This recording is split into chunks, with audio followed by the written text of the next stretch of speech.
Welcome back to another episode of What a Fuster Cluck. If you are a first-time listener, thank you for tuning in. If you are a repeat offender, as always, I am so thankful to have you here. If you have not already caught up with the theme of the show, or again, if you are a new listener, one of the things I like to do here is take some of the things that are going on in culture and society that are a Fuster Cluck, if you will, and give you the data or the statistics on both sides and then try to find the middle or common ground because I firmly believe that more of us are on the page of middle ground versus the madness of either side. And that's not just the political side because there's multiple sides to every story, sometimes political, sometimes it's just where you land on a cultural issue or whatever have you. But more often than not, social media today is used as another weapon or another way to propagandize people by the masses. And the reality is, we are all victims of this, but at the same time, we need to start waking up and opening up our eyes to what's really going on out there and being aware that the whole purpose of most things that you are looking at, most things that you are consuming, is to rage bait you. It's to suck you in, it's to touch on something deep within you, to turn you into some kind of social justice warrior for one cause or for another. And I feel like these days, although we can complain in this country that inflation is high, cost of living is high, things are just not looking good. Ultimately, in the year 2026, we are certainly living many ways better today than at multiple other periods throughout human history. Of course, it's easy for us to complain and think that things could be better or wish for things to be better, but just a friendly reminder that we're not living in the Middle Ages. And we have, for the most part, we have plumbing, we have running water, we have air conditioning, we have homes, we have shelter, we have cars, we have cell phones, we have information in the palm of our hands. And so, although things could be better, they could also be worse, much worse. So, friendly reminder before I jump into today's content to like, share, and subscribe to What a Fuster Cluck on Apple, Spotify, or YouTube. Those are the three platforms where you can consume this podcast. If you prefer to watch it, I recommend YouTube and or Spotify. If you just want to listen, of course, Spotify or Apple would probably be your best bets. And share this with a friend who could benefit from the message. This past week, one of the big things that was in the news, aside from the constant ping pong ball of what is the war with Iran, the majority of the country in the northern states, especially in the central side and in the northeast coast of the United States, were waking up to air quality warnings on their cell phone due to the raging Canadian wildfires. And as per usual, these wildfires have done exactly what we could have all predicted and brought out the social justice warriors on either side of the climate war. You've got your climate deniers, and then you've got your climate activists.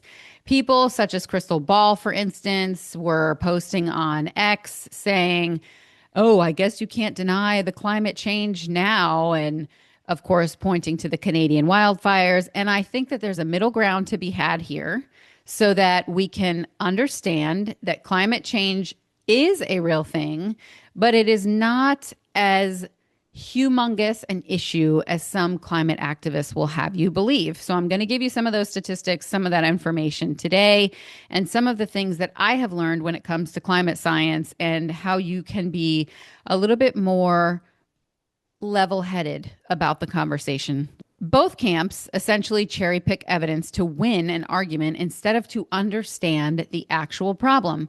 As I said at the top of the show, propaganda is a real thing, and we are all eventually going to succumb to it, and many of us probably already have. But in this instance, these wildfires are real. There is a warming trend. That is real. I will not be denying that on this show. But the certainty on both sides, that is the bit of the conversation that I truly feel is manufactured, and I think that I can prove that. If I was going to play both extremes against the other, before I even continue to give you a little bit of what is my opinion, I would say something like this. When it comes to climate change, there are two stories that we typically hear. Number one is climate change is going to kill us all in 10 years or less. The other argument is climate change is a hoax. It's all invented just so Elon Musk could sell you a Tesla. Now, both of these people are wrong, but both of them are also incredibly confident. And that's, again, what I want to talk about and try to point out what is ultimately true. Whether you're a celebrity who's traveling on private jets, you're someone who has EV batteries, nobody believes the messenger anymore, even when the message does have a little bit of truth in it. And that is the problem when we polarize conversations. We totally lose sight of the middle ground. We totally lose sight of some of the truth that is actually in these messages. Now, I don't know about you, but I have been hearing Al Gore and other folks like him, of course, Greta Thunberg, all of these climate activists and radicalists, I will say, tell me for decades now that we're all going to die. The world is ending. Maybe they didn't specifically say we're going to die, but ultimately that's the message that I receive behind a lot of the documentaries they put out. And I don't know about you, but if you've watched any of that, it is frightening. And some of the models that they use are frightening. And it does at least entice you to want to learn more. But the problem is, where are you getting your information? And how far back in history are some of these trends actually looking? And that's one of the nuances that I have found when it comes to the climate crisis, let's call it. And when I say climate crisis, I don't mean global warming, global cooling, or anything like that. When I say climate crisis, I mean, again, this polarizing war against people who are climate deniers and people who are climate change activists. Some information I can give you about the fires that are happening right now and why this has blown up. Well, I think the obvious thing is because the smoke came billowing across the border, impacting many towns, cities, and even states with serious air quality issues. If we look at the numbers as of mid-July, many trackers differ slightly depending on the exact date that you pull them. So rather than picking one number and presenting it as gospel, one of the things that I will say is that some of what the government tracking is showing is that at this moment in time, middle of July, they're saying that the season is roughly 3,100 plus fires and about 1.4 million hectares burned, which I don't know what that translates to in acres, but that's just the data that I'm looking at. And again, that's as of the Canadian government's July update. So while independent trackers a few days later did put burned areas closer to 1.9 to 2.4, as fires accelerated through the second week of July, the data is real. The data is the data. So this season, in the Canadian wildfire season, it's not on pace to be another 2023, which was a really horrible year for wildfires in Canada. I don't know if any of you remember that, but it was very eerily similar to what we're seeing today.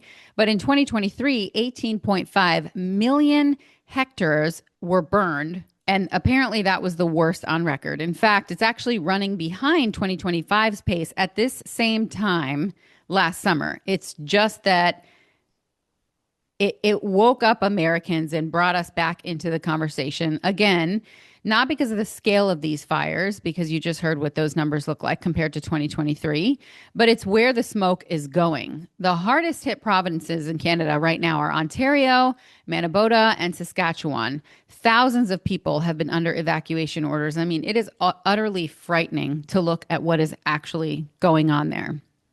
When we talk about the air quality impact, this is the actual newsworthy part. This is where it's not just the fires that are bad, but it's the extended suffering that's going on, even in places where the fire isn't actually blazing.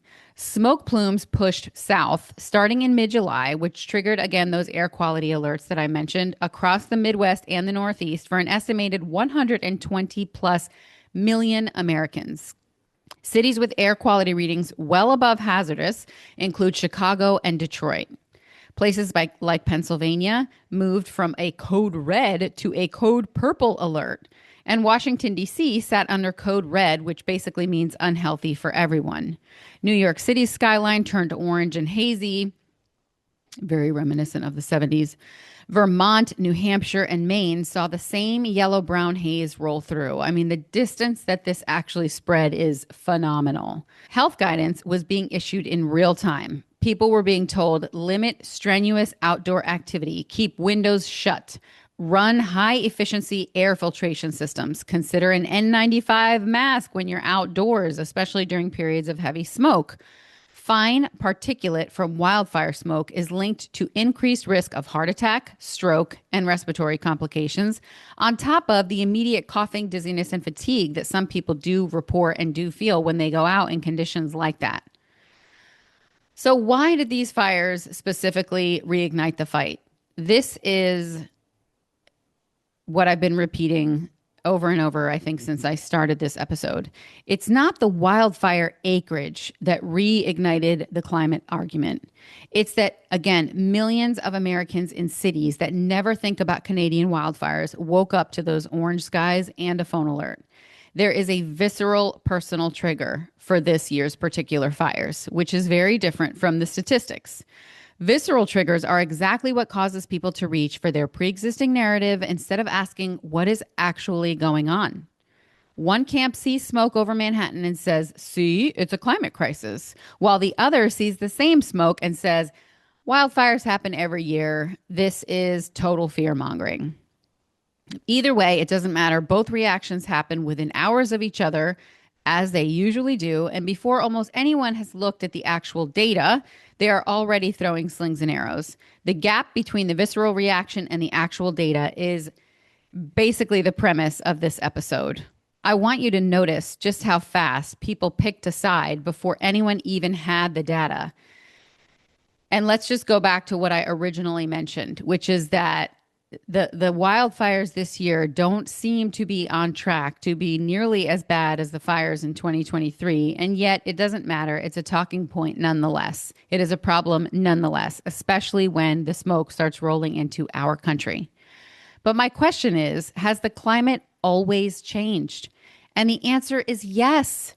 The answer is yes. And if you pretend otherwise, I really think that you're costing yourself your own credibility in this argument. There are massive Canadian fires that have existed since the 1800s on record, again in the early 1900s, in the 1920s, in the 1930s, long before industrial emissions were ever even a factor. Climate has swung naturally for millions of years. There have been ice age periods and there have been warming periods. This is not new. However, just because climate has always changed doesn't actually mean that this warming that we are experiencing now is natural. This is not something that I want to gloss over. I want you to think about this using an example I'll call the arsonist analogy. Forest fires existed well before arsonists did, but that does not mean that arson isn't a real problem when it does happen. So basically what I'm saying is, just because we can point to the fact that Canadian wildfires have been happening for at least hundreds of years that we know of on record, and probably longer from what we can see when we study these lands, doesn't mean that global emissions aren't playing some part in unusual warming. Again, this is not denying what's going on, but it's also not fear-mongering you about what's going on. What does the data actually show us? What does it actually tell us? Canada has warmed roughly 1.9 degrees Celsius since the year 1948, which is about double the global average, with the North warming faster still. Even though this sounds small, I want you to think about you as a human being. Your internal body temperature is typically 98.6, which is considered normal. But once you get to 100, you ultimately are in a place of fever, which typically tells you that your body is trying to fight off a foreign invader. And so it's heating up. So you can see that even in the human body, a temperature change from 98.6 to 100 is really not that big of a swing. And it is much the same with the warming we are seeing, especially in the Canadian region. Even though it's only sitting at 1.9 degrees Celsius, the fact that that is double the global average and still seems to be continuing to warm is cause for concern. So the effects on fire specifically is really what experts are pointing this to is earlier snow melt, which basically means longer fire seasons, more fire weather days, and it just makes these forests susceptible to things like dry air, dry climates, and dry lightning in the northern Canadian area. And these are already things that cause most of the burns year after year. Climate change is increasing the odds and the severity of extreme fire seasons, but it is not causing every single fire. It is not the only factor. It's just, it is a thumb on the scale. That much is true. That said, climate change is not the only reason that Canada has wildfires. That is not supported by the evidence. And this is the part that you need to remember when things like this happen and everybody gets into a total tizzy and starts immediately taking sides. So, in my opinion, this is where climate activists lose their credibility. When they say things like, it's the hottest year ever, that framing is typically only true when it's used within smaller incremental time periods. It is not true for the history of the Earth. So, for instance, when you hear someone say something like, it's the hottest year ever, they're typically only operating, again, in these smaller time periods to try to prove a point. And when you are only limiting yourself to looking at those time periods, of course, that statement is true. But it doesn't tell you how today compares to the deep past. And this is a real common cherry picking bit of their argument. I see this all the time when major storms come through and major hurricanes. It's like largest hurricane on record since 2016. Well, that was 10 years ago. And in the grand scheme of things, is it the largest ever recorded? Those are two totally separate statements, but it doesn't matter because as the viewer, all you're hearing is it's the largest ever. And it immediately throws you into a fit of panic.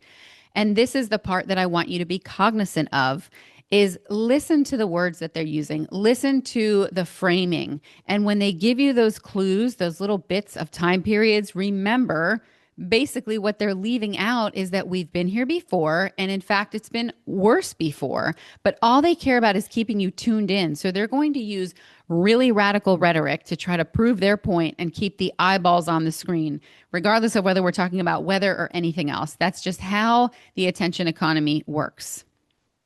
So while I do feel like a lot of times activists ignore the long-term data, I think the more defensible version of this is that media narratives, again, they compress climate into these short, scary timelines because that is what comes through in the headlines. It's a media incentive. This is not a scientific competence problem.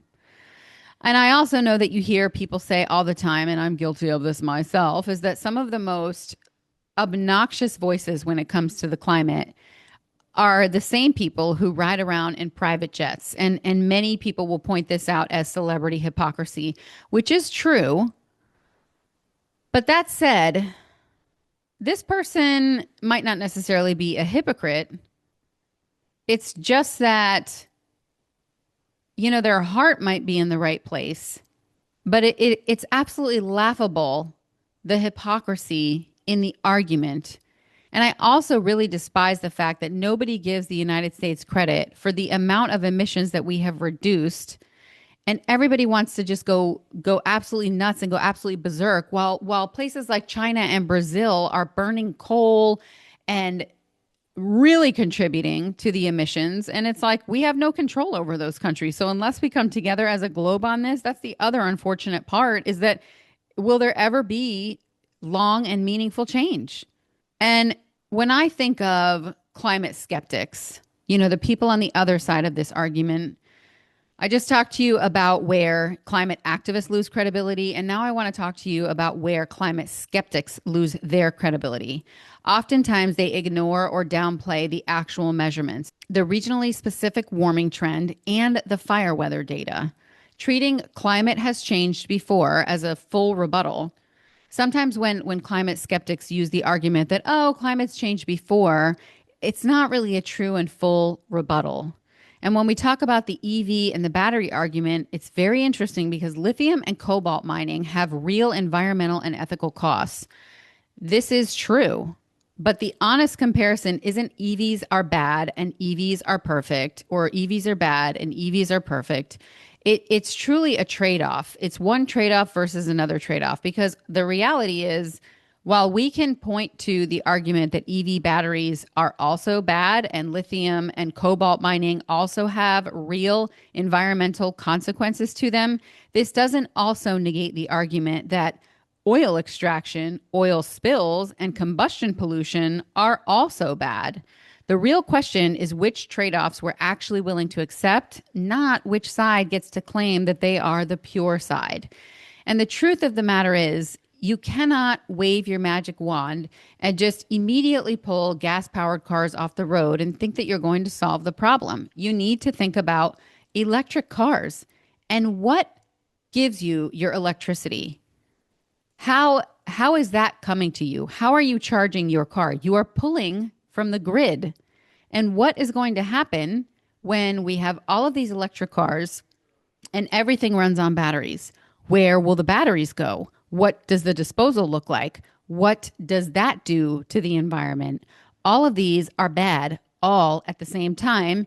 And yet we continue to build them and we continue to press forward using some of these new technologies. But is one really that much better than the other? And that is the question that I don't think anyone has really been able to answer without looking at the full scope of the data, which is where did the materials come from to build electric cars? And what are the concerns around how it's extracted and what that can do to the environment as well? So it's almost as if we're replacing one thing with another thing that is also not the total solution to the problem. So what are we really doing here? And then there's the culprits that nobody's mad at. Decades of aggressive fire suppression let fuel is the dry stuff that's up there in the woods in Canada. They let this fuel pile up in forests, which have evolved to burn at least periodically. Mountain pine beetle infestations in Canada have also killed millions of trees, which creates even more dead wood, which will burn even faster and much easier and much more. It's also much more susceptible. We also have more people that are building near forests, which basically means more accidental ignitions and more property, which will ultimately end up in harm's way. Natural cycles, though, things like El Nino, can produce a brutal fire year on their own, independent of what the long-term trends actually say. So there are several contributing factors to wildfires and forest fires outside of just the climate. I mean, go back to the mountain pine beetle thing. I did not know that till I started researching this topic, and I don't hear anybody bringing up that argument to talk about that, depending on which side of the argument you actually land on. So to wrap it all up, almost nobody actually disagrees on the fact that cleaner air is better, cleaner water is better, resource conservation is better, less pollution is obviously better, better technology would be great, more energy security would be fantastic, and protecting our next generation is obviously something that we would all agree is a good thing. So the disagreement, lo and behold, it turns out that it's truly just about the severity, the cause, the timeline, and the policy. It's not actually about whether or not the planet matters, because that goes without saying. And so maybe the answer isn't found in choosing a camp one way or the other, a climate skeptic or a climate activist. Maybe it's found in having the humility to admit that complicated problems rarely have simple solutions. You don't have to believe that the world is ending to care about clean air, clean water, and responsible stewardship of our planet. And you don't have to reject every climate warning because some activists are hypocrites or because politicians use fear to push an agenda. This isn't a red versus blue thing. This is not an activist versus a skeptic thing. Science versus denial. None of those have to be true. And really, at the heart of it, none of them are. It's really more about whether we're willing to have an honest conversation, challenge our own side, and leave this place a little bit better than we found it. Because if we can't agree on that, then the real crisis isn't the climate. The real crisis is us. And this is often the problem with everything we do. We are the ones who exacerbate this situation. We are the ones that blow things up. We are the ones that take things totally out of that blow things totally out of proportion. I mean, we're doing that. We're doing that to ourselves. To me, the funny thing is the more we throw these slings and arrows at each other, downplaying each other's thoughts, downplaying each other's sides, being defensive about somebody else's argument instead of actually coming to the table, because that doesn't increase clicks. That doesn't get you more views. That doesn't get you people in your camp so that you can have this passionate group of radicals on one side or the other to support you in whatever agenda you're going to try to push through the Senate and Congress. None of that is what they really want. They don't want you to come to the table. They don't want you to agree on middle ground solutions. They want everything to be a battle to keep you divided, because the more pissed off you are, the more angry you are, the more susceptible you will be to let them come in and just handle everything for you, versus leaving it up to the people to come together, find a common ground, and reach real solutions. So stay awake, stay aware, ask questions. And one fun tip or trick I will give you as I close out this episode on this topic, because climate is a Fuster Cluck, is challenge your thinking and use AI to do that. Even, and maybe you're somebody who hates AI and you're not going to listen to me. Okay, fine. Then find another resource. But it's as simple as pouring your thoughts into ChatGPT, Claude, Grok, whatever system you want to use, saying how you feel about a thing, say all the information that you know about it, and ask it to challenge you. I do this all the time. First of all, I find it to be a very humbling exercise, because when you claim you know everything about something, inevitably you have closed your mind to the possibilities of new information, and you become so set in your ways that it is impossible to change your mind, even if you end up being wrong. So do your due diligence, explore the other side of the argument before you make a decision one way or the other, and be open to new information. What really matters here is the Canadian people whose lives are impacted by these fires, and the Americans whose lives are impacted by the smoke and the air quality because of these raging wildfires. That is what really happens. So I hope and pray that all of those people are doing well, that these fires will subside, that people can get the treatment that they need, and that we can stop fighting long enough to actually start to think of solutions so that this does not happen this badly year after year or ever. But we also have to understand that Mother Nature is always going to have a mind of her own, and disasters will happen. So being divided and fighting isn't going to get anybody anywhere when it comes to the cleanup effort. So we need to unite sooner rather than later, find some common ground, and stop fighting with each other and staying divided over topics like this. That'll do it for this episode of What a Fuster Cluck. I am your host, Lolita Keys. Again, please remember to like, share, and subscribe to What a Fuster Cluck on Apple, Spotify, and YouTube. And share this episode with a family member or a friend who needs to hear it. Thank you for listening.